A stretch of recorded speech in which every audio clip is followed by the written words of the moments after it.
So I would say body I'm trying to density. understand the creation model for when there would be only these specific types of fish. There weren't any trout.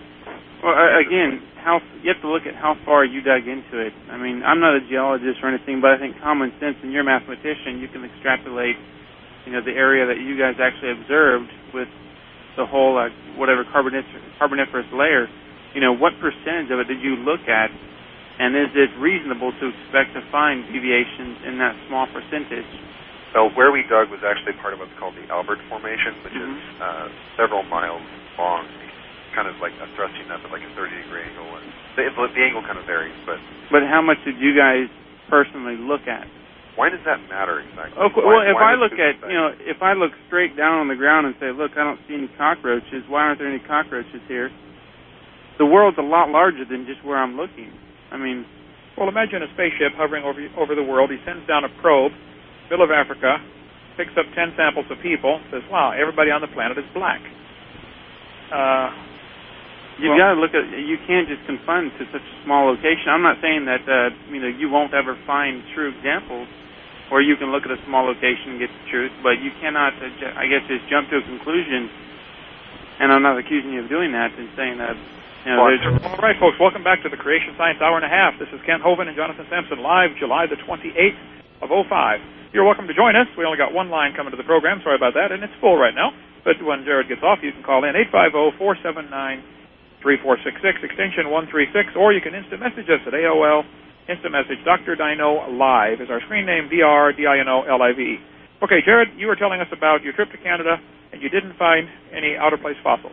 Yeah, I was really hoping to find a squirrel in there. I was kind of disappointed to find it, or any mammal, or any reptiles, actually, which would probably have been a problem for evolution, too, I think. Okay, would you entertain the thought that if you had found something out of place and tried to publish an article about it, your article would be rejected because it doesn't match the current paradigm?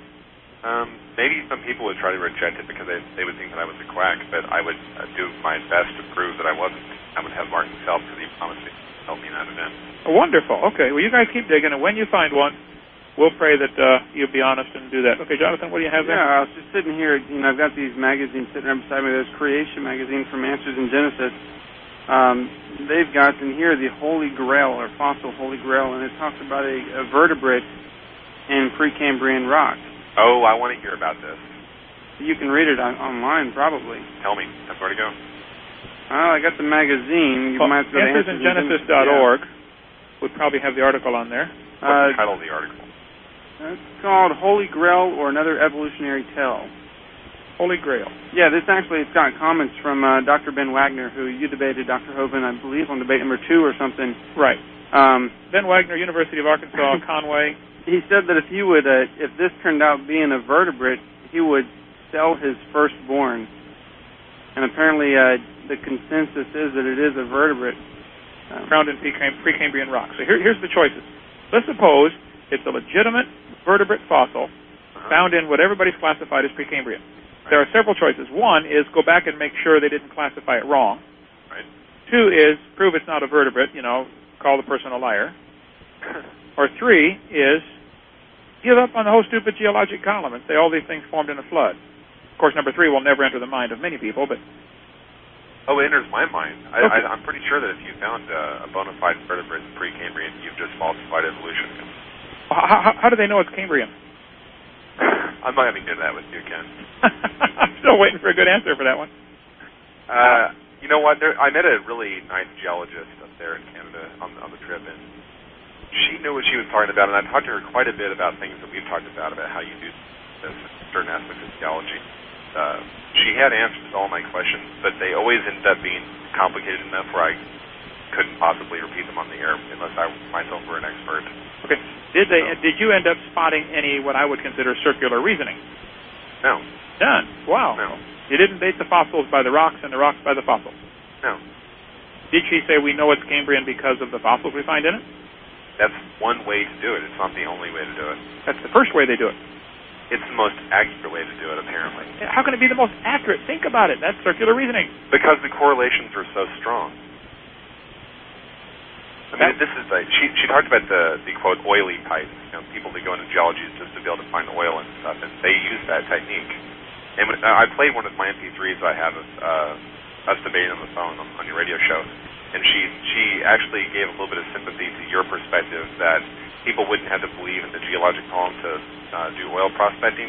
But then when we talked about it, it turns out that the reason that she was saying that is that she was interpreting your use of the term geologic column to mean the age of the. Well, you would still find oil in certain areas if there was a worldwide flood, because animals would be buried in big herds, and you would still have the same effect. The age would have nothing to do with it, since oil can be formed in like 30 minutes in the laboratory. There was ICR has a geologist working there who spent maybe 2 decades working in oil research and searching for it. And he even addressed that specific question: do you have to go to the Earth thinking that it's billions of years old to be able to find out and predict where oil will be? And he says, no, you don't. No, of course you don't. You don't have to believe exactly. But that's a common misconception among many people.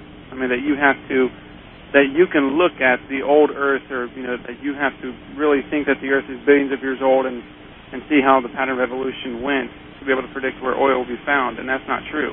Yeah, see, we're basically playing a word game here. We're using the term geologic column to mean 2 different things. One thing is the ages of the periods, and one of them is the correlation with the fossils vertically. Okay. They're different concepts. Well, Jared, let me ask you a question. The tertiary age of the Earth, about how old is that? I don't have a geologic column in front of me. When was the tertiary age? Oh, man. That's relatively recent. I'm not quite sure. I think it's in the tens of millions range. Yeah, I think it's 10 to 50 million, if I recall. Yeah, okay. Something like that. In 1880, J.D. Whitney was the state geologist of California.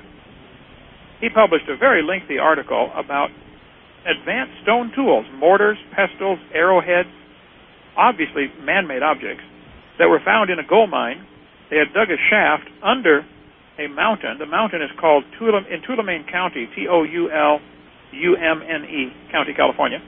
They were in a mine in supposed to be a tertiary gravel deposit under a lava cap. They said this tertiary gravel deposit was 9 to 55 million years old. And here they are finding, way back in this mine shaft, hundreds and hundreds of feet into the mountain, finding stone implements, obviously man-made artifacts. Here's the article I'm reading from The Hidden History of the Human Race by Michael Cremo, who is not a creationist. He's an evolutionist. Michael Cremo and Richard Thompson wrote the book. Michael Cremo is a creationist. Michael Cremo? Yeah. Well, he may be now. He's a Hindu. Yeah, he's a Hindu creationist. Well, they're a far cry from a young Earth creationist. He believes but he's still a creationist. He doesn't believe in the standard evolution theory that's given in American textbooks. He believes the Earth is billions of years old. And he believes he does not believe in the theory of evolution as I understand it. Well, he still believes... That's his point.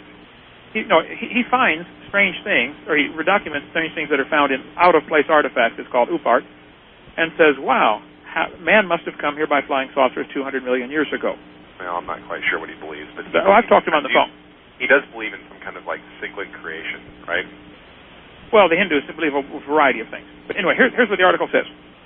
Professor Holmes, Holmes, of the Smithsonian, this is back in 1880, one of the most vocal critics of the California finds, wrote, perhaps if Professor Whitney had fully appreciated the story of human evolution as it is understood today, he would have hesitated to announce the conclusions, notwithstanding the imposing array of testimony with which he was confronted. In other words, if Professor Whitney had known how important our theory was, he never would have told us about these things that were found, because they contradict the theory.